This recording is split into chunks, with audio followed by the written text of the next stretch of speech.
கோவில்பட்டி நகராட்சிக்கு உட்பட்ட சங்கரலிங்கபுரத்தைச் சேர்ந்த முத்துப்பாண்டி பேச்சியம்மாள் தம்பதியின் இளைய மகன் ராஜா ஸ்காட்லாந்தின் கிளாஸ்கோ நகரில் நடைபெற்று வரும் காமன்வெல்த் போட்டியில் 65 கிலோ எடைப்பிரிவு பளுதூக்கும் போட்டியில் வெள்ளிப்பதக்கம் வென்று இந்தியாவுக்கு பெருமை சேர்த்துள்ளார். ராஜாவின் தந்தை முத்துப்பாண்டி சாதாரண சுமை தூக்கும் தொழிலாளி. தாய் பேச்சியம்மாள் தீப்பெட்டி ஆலையில் வேலை பார்த்து வருகிறார். குடும்ப சூழல் கடினமாக இருந்தாலும் மகனின் கனவை அவர்கள் ஒருபோதும் தடுக்கவில்லை. ராஜாவின் அண்ணன் சுரேஷ்குமாரும் பளுதூக்கும் வீரர்தான். தொடக்கத்தில் ராஜாவும் அவரது சகோதரரும் கபடியில் அதிக ஆர்வம் கொண்டிருந்தனர். அவர்களின் ஆர்வத்தையும் உடல் திறமையையும் கவனித்த பயிற்சியாளர்கள் பளுதூக்கும் போட்டியில் கவனம் செலுத்துமாறு கூறிய பிறகு ராஜாவின் வாழ்க்கை பயணம் மாறியது. மேலும் மயிலாடுதுறையில் உள்ள சாய் விளையாட்டு விடுதியில் பயிற்சி பெற ராஜாவுக்கு வாய்ப்பு கிடைத்தது. அங்கு தீவிர பயிற்சி பெற்று மாநில மற்றும் தேசிய அளவிலான போட்டிகளில் சாதனை படைத்த அவர் பின்னர் பெரம்பூர் ரயில் பெட்டி தொழிற்சாலையில் பணி வாய்ப்பும் பெற்றார். இந்த நிலையில் கடந்த 2018ஆம் ஆண்டு நடைபெற்ற காமன்வெல்த் போட்டியில் பங்கேற்று 6வது இடம் பிடித்தார் ராஜா. தற்போது கிளாஸ்கோவில் நடைபெற்று வரும் காமன்வெல்த் போட்டியில் வெள்ளிப்பதக்கம் வென்று தனது கனவை நனவாக்கியுள்ளார். நானும் கூலி வேலை தான், லோடு மில் வேலை தான் பார்க்கேன்.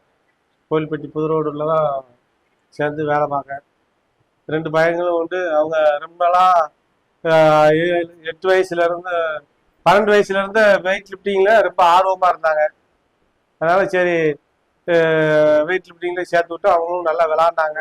இப்போ நேற்று நடந்த காமன்வெல்த் சாம்பியன்ஷிப் போட்டியில் வெள்ளி மெடல் பண்ணியிருக்காப்புல, சில்வர் மெடல் பண்ணியிருக்காப்புல. எங்களுக்கு ரொம்ப சந்தோஷமா இருக்கு. இந்த 2026ல அதை வெற்றி பெற்றிருக்கான். அது எனக்கு ரொம்ப சந்தோஷம். என் பிள்ளைக்கு நான் எவ்வளவோ கஷ்டப்பட்டு கடன் காட்சி வாங்கி செஞ்சு அவனுக்கு நான் ஊக்கத்தொகை நான் செஞ்சதுக்கு அது ஒரு நன்றி தெரிவிச்சிருக்கான். நல்ல எனக்கு ஒரு பாக்கியத்தை கொடுத்திருக்கான். பெற்றவங்களுக்கு ரொம்ப சந்தோஷம்.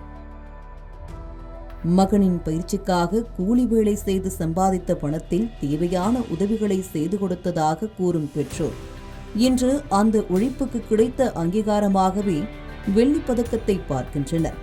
மேலும் ராஜாவின் அடுத்த இலக்கு ஒலிம்பிக்கில் தங்கம் வெல்வது என அவரது சகோதரர் சுரேஷ்குமார் பெருமையுடன் கூறுகிறார். எங்க ஊர்ல இருந்து 40க்கும் மேற்பட்ட ஸ்டூடெண்ட் இன்னைக்கு கவர்மெண்ட் உத்தியோகத்தில் இருக்கிறாங்க.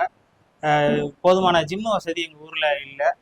என் தம்பி மாதிரி இன்னும் நிறையா ஸ்டூடெண்ட்டு வர்றதுக்கு உண்டான வாய்ப்புகள் கவர்மெண்ட் எஸ்டிஏடி அந்த மாதிரி ஏதாவது கட்டி கொடுத்தாங்கன்னா, இன்னும் கொஞ்சம் ஃபண்டு கொடுத்தாங்கன்னா நல்லாயிருக்கும். என் தம்பி ஒலிம்பிக் லெவலில் போகணும்னு ஆம்பிஷன் கண்டிப்பாக நடக்கும்.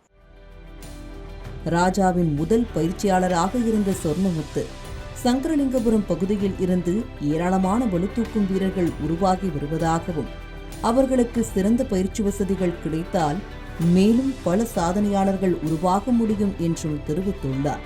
போட்டியில ராஜா முத்துப்பாண்டி அவர்கள் சில்வர் எடுத்திருக்காரு. என்னோட ஸ்டூடெண்ட் ரொம்ப சந்தோஷம். இது கோவில்பட்டிக்கும் தமிழ்நாட்டுக்கும் இந்தியாவுக்கு ரொம்ப பெருமை சேர்த்து கொடுத்துருக்கிறாரு. என்னோட வாழ்த்துக்கள். அடுத்து எங்க ஊர்ல எஸ்டிடி இல்லை. இது முதலமைச்சர் அவங்க எங்களுக்கு ஒரு எஸ்டிடி ஊர்ல அமைச்சு கொடுத்தாங்கன்னா இன்னமும் எங்க ஊர்ல உருவாக்கி மேலும் மேலும் விளையாண்டு நம்ம தமிழ்நாட்டுக்கும் இந்தியாவுக்கும் உருவாக்கி கொடுப்பாங்க. அதனால தாழ்முறை கேட்டுக்கொள்கிறேன், எங்க ஊருக்கு ஒரு எஸ்டிடி வாங்கி கொடுங்க. ரொம்ப சந்தோஷமா இருக்கும். கோவில்பட்டியில் இருந்து காமன்வெல்த் போட்டியில் வெள்ளி வென்ற ராஜாவின் கைகளில் தவழ்வது வெறும் பதக்கம் மட்டுமல்ல, ஒரு குடும்பத்தின் இயக்கம்.